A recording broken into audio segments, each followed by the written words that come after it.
Alright everybody, how you doing?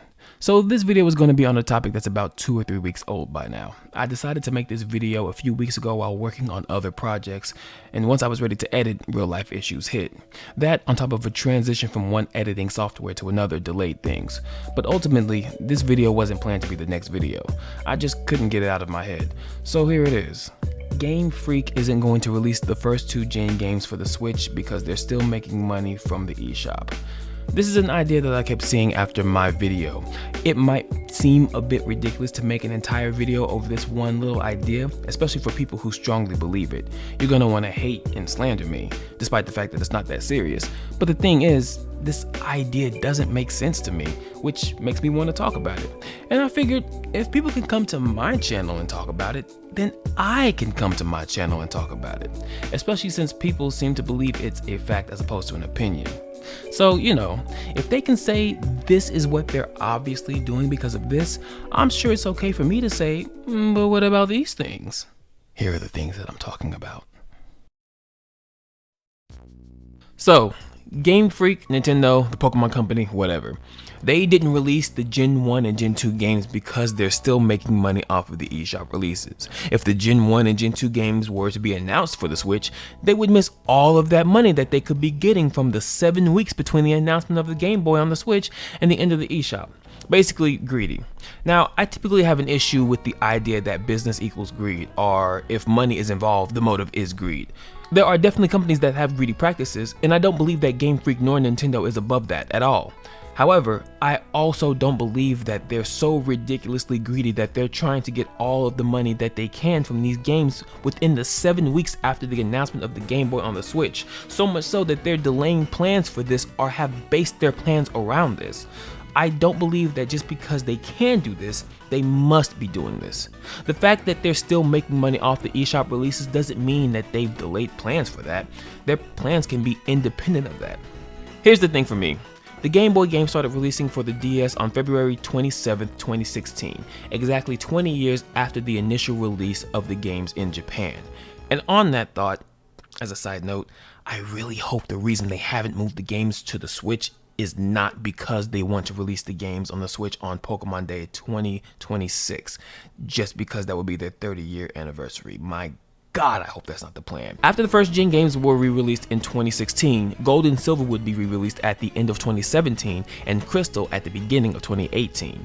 It's been 5 years since all 6 games were made available on the eShop. Now, I need to make it clear that I am not trying to say that everyone should have it already. I always hate when people point out how many years something has been available and that if you haven't consumed it in some way by this point, then you never will. It implies that we all have the same luxuries and freedoms, so therefore, if I've done it and they've done it within this large amount of time, then you should have done it too. But life isn't always that simple, no matter how much time we have. We don't live the same lives and we don't have the same issues and situations. The point that I am trying to make is this. In February last year, 2022, Nintendo announced that the eShop would be closed in March of this year, 2023. And since then, they've made it increasingly difficult to purchase games from the eShop through the 3DS. At the end of May 2022, they removed support for adding funds through credit and debit. And at the end of August 2022, they removed the ability to add funds through the 3DS completely. That means you can't even use the eShop card to add money through the 3DS. You'd have to add funds through the Switch or the Nintendo website, and then you can purchase the games on the 3DS, but only after you've connected your Nintendo Network ID to your Nintendo account. A connection I'm not even sure I knew was a thing before I tried to buy the game so late into the year. And for some reason, I remember having to buy the games through the website after I added the funds through the Switch, as if I couldn't buy them through the 3DS despite having the money. But that might have been just me.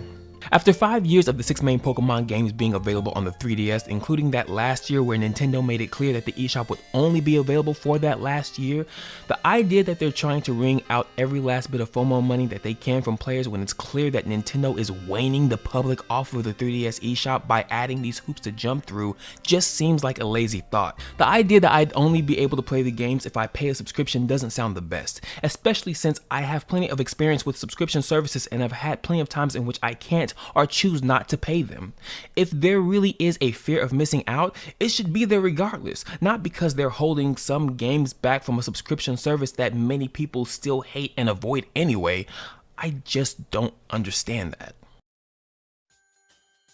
The second issue I have with this idea is that it doesn't explain why the Pokemon Game Boy Advance games haven't been announced. Now, you could easily say that they weren't announced because if they were, that would give away the illusion that the Pokemon Game Boy games aren't going to be on the Switch and make their plan to make that FOMO money more obvious. But to me, personally, the fact that both the Game Boy and the Game Boy Advance are on the Switch should already do that. There was this one person who left a comment on my last video who claimed that the reason they didn't announce the GBA games for the Switch was because Game Freak is lazy and hates their fans. This company hates their fans comment is a common thing that I hear when it comes to gaming, and it's usually in sarcasm due to whatever shady or anti-consumer things the companies that are accused of this are doing. But I have a hard time believing this every single time it's used, especially with today's culture so commonly overusing words and phrases to such an extent that they're often applied where they shouldn't. A company is way more likely to simply not care than to specifically hate their fans. Doing things to spite their fans would be the same as doing things to spite the money that sustains them. And if Pokemon fans are the mindless drones that many people see them as and will buy anything and everything that is Pokemon without question or criticism, it makes even less sense for Game Freak to hate their fans, especially if they're greedy. I do have evidence that, to me, could suggest that Game Freak doesn't care about their fans, but this is not one of them. This doesn't make sense. If the lack of the GBA games on the Switch or even the lack of their announcement is a sign of them being lazy and hating their fans, then doesn't that mean that if they do announce the games for the Switch that they suddenly aren't lazy and they do love their fans? I mean, the lazy thing could stand either way, but the idea that this is all due to them hating their fans is weird. That doesn't make sense to me. It doesn't explain them not announcing the dates for the Stadium games or why the Pokemon TCG game has been announced. But the reason it makes sense to this person and a lot of other people is because of this one fact that people kept informing me of on my last video, and that is the fact that hacked Switches are already playing the GBA games and they run just fine. But the question was never whether or not they can run on the Switch. It doesn't make sense that the Game Boy and Game Boy Advance emulators can run on the Switch, but these specific games wouldn't be able to. On top of that, I have friends who have been playing multiple Game Boy Advance games, including Pokemon, on the Switch from mid to late last year, maybe even longer. I don't remember. Regardless, the question isn't can they work, the question is what has to happen to get them on the Switch. I said in my last video that it's not as easy as uploading a ROM for Nintendo, and a few people disagreed because the hackers could do it, but maybe I wasn't clear enough in what I meant. What I meant was when the 64 made it to the NSO, it didn't work the best. It doesn't matter why it didn't work. The point is, something that should have been so simple and as easy as just uploading a file still had an issue. And that's on top of the fact that we have games that have been confirmed for the online service, but despite the fact that they've been confirmed and despite the fact that it's as easy as uploading a file to the internet, they haven't. They will, but they haven't. Why? Why did we have to wait until the 8th for Metroid Fusion when they could have just uploaded it with the other games? Why are we waiting for Golden Sun even though they can just upload it now? Instead of waiting to announce any future ROMs for the consoles already on the NSO, why not just upload them like they've done with the others? Why are we waiting for Pokemon Stadium if it was announced last year and we're in the year they're supposed to be made available?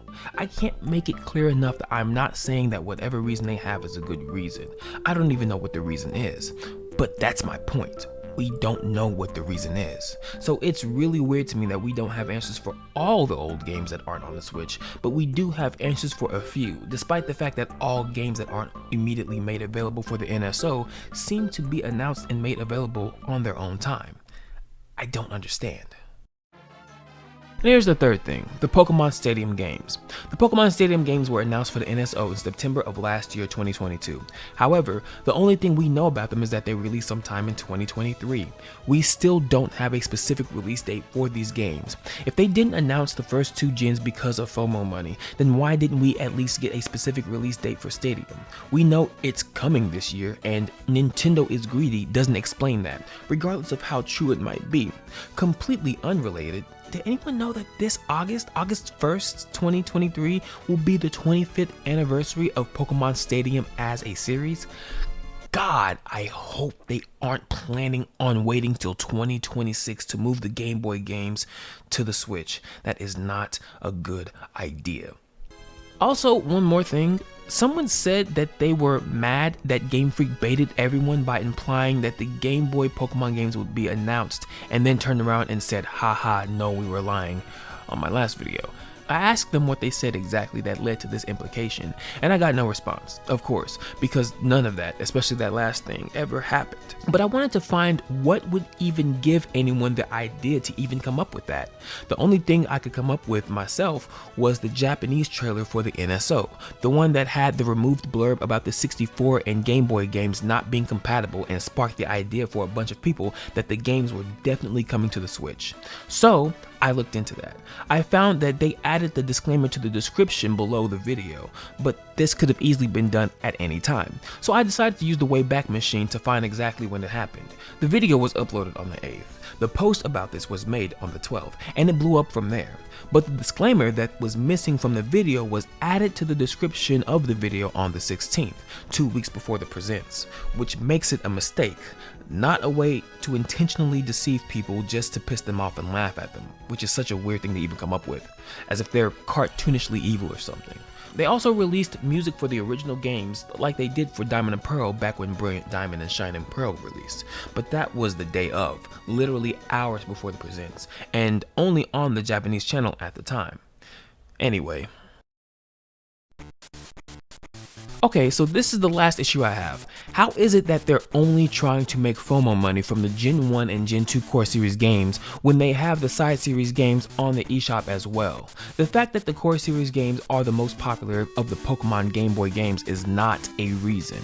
It doesn't matter if they're more popular than the side series games, people still want, will pay, and have paid for the side series games. The idea that they might be gone forever would only increase the sales for those games just as any other game, regardless of how the sales would compare to the Core Series games. If Nintendo was so greedy that they'll delay moving popular games to the Switch for the sake of making extra money just for a month of cash after already making most of the money from the first 4 years and already making FOMO money for the entire last year after that, then they'd be greedy enough to do that with all the games that are getting ready to be potentially inaccessible through the eShop, including the Pokemon TCG game that has already been announced for the NSO.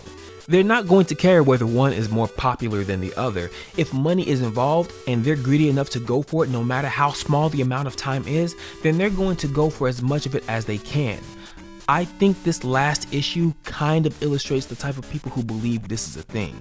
They have an answer, but the answer is simple and doesn't really take much thought to accept or even understand.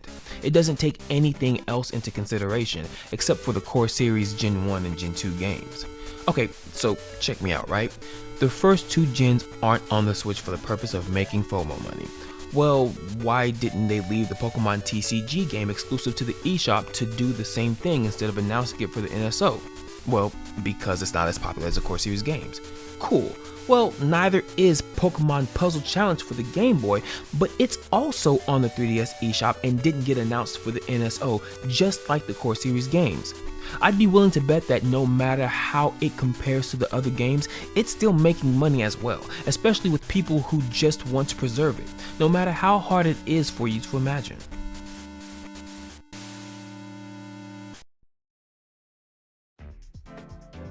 Like I said, this comment keeps coming up repeatedly. Not a crazy amount, but enough times for it to stick in my head and make me wonder. There are just too many things to take into consideration in regards to it that I think people who make this claim aren't thinking about. I'm not even saying that the companies aren't ever greedy or that they're innocent, just that this idea itself doesn't make sense when you think about all of these other things. But I'd be willing to bet that anyone who has this idea hasn't thought of any of that, especially considering the aggression around it. I saw one person comment on my last video that anyone who thought that the Gen 1 and Gen 2 games would get announced on Pokemon Day deserved to have their hopes crushed. That's just a weird statement to make. Almost as if they were offended that anyone could possibly think that, and anyone who had that thought deserves to be punished for it. It's just not that serious. Pokemon has been in a bad spot in the eyes of a lot of people in the past few years, and the release of Scarlet and Violet along with the news of the international team looking to hire an NFT expert has only served to exacerbate that bad image. Pokemon is more popular than ever, so it has more eyes on it than ever, so when things go bad, more and more people see it. That's something that I can completely understand. But it seems as if the frustration from this causes some people to see things in a purely negative way sometimes, leading them to make claims they couldn't possibly know about. It seems like because of their negative feelings, things become obvious, which seems to create a tunnel vision. But from my perspective, whenever it comes to any game, movie, or any piece of media, the product is all I really need to know about. If the product is bad, I don't need to know nor speculate what's going on behind the scenes. The product is bad regardless. If right now everyone were to, in whatever way, find out that Game Freak, not the international team, I mean Game Freak, not only actually really cares about the games that they make, but were also doing their best for their fans, how would that change the current state of the games?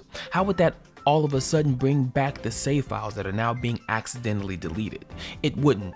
Simply caring about a game doesn't solely equate to quality, otherwise there'd be no need for skill. And if lack of skill is the issue, then how could you know the difference? How could you know that the issue is that they don't care as opposed to they're just not good enough?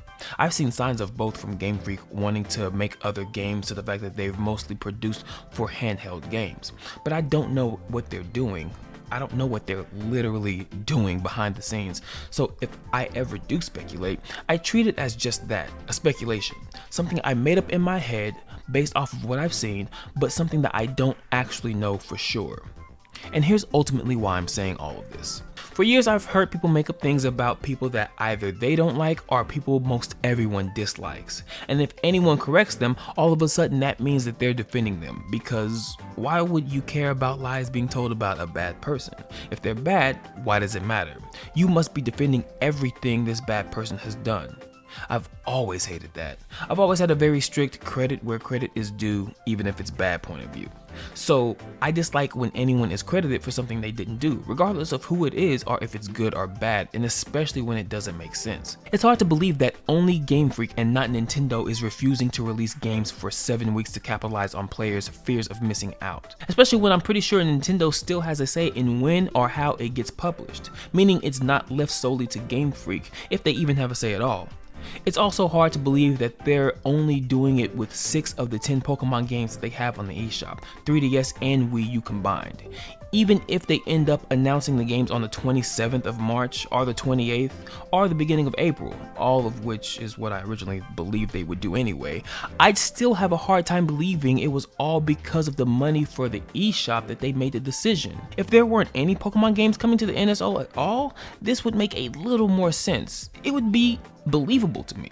Still an assumption, but I'd understand how people would get that. But that's not the case. What this looks like is tunnel vision born from frustration. There's no telling if the reason they have the Pokemon TCG Game Boy game on the NSO is because they don't think it'll get any more FOMO money, or if that is the case, whether or not it means they think that they will get FOMO money from the Pokemon Pinball Ruby and Sapphire game on the Wii U eShop, and that's why they haven't announced that for the NSO.